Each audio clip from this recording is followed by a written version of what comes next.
নমস্কার, নিউজ 18 বাংলায় আপনাদের স্বাগত। আপনাদের সঙ্গে রয়েছি আমি প্রিয়াঙ্কা। শুরু করছি খবর দিনভর। রাজভবনের চা চক্রে আমন্ত্রিত নন মেয়র, আমন্ত্রিত নন পুলিশ কমিশনারও, আর দুজনকে আমন্ত্রণ না করায় ক্ষুব্ধ মুখ্যমন্ত্রী মমতা বন্দ্যোপাধ্যায়। মেয়র, পুলিশ কমিশনারকে নিয়েই রাজভবনে যান মমতা বন্দ্যোপাধ্যায়। রাজভবন চত্বরেই অপেক্ষা করেন মুখ্যমন্ত্রী।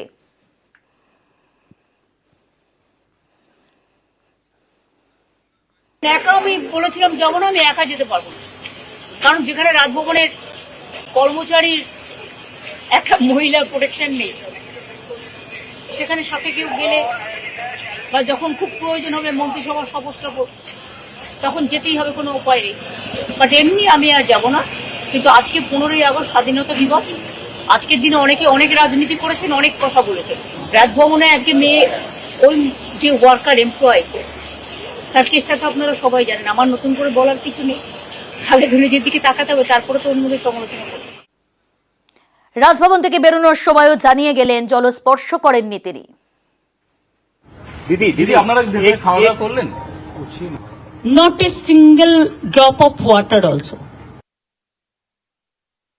দিদি আপনারা খাওয়া দাওয়া করলেন? Not a single drop of water also. আর এবার নজর রাখতে হচ্ছে আরজি করের দিকে। আরজি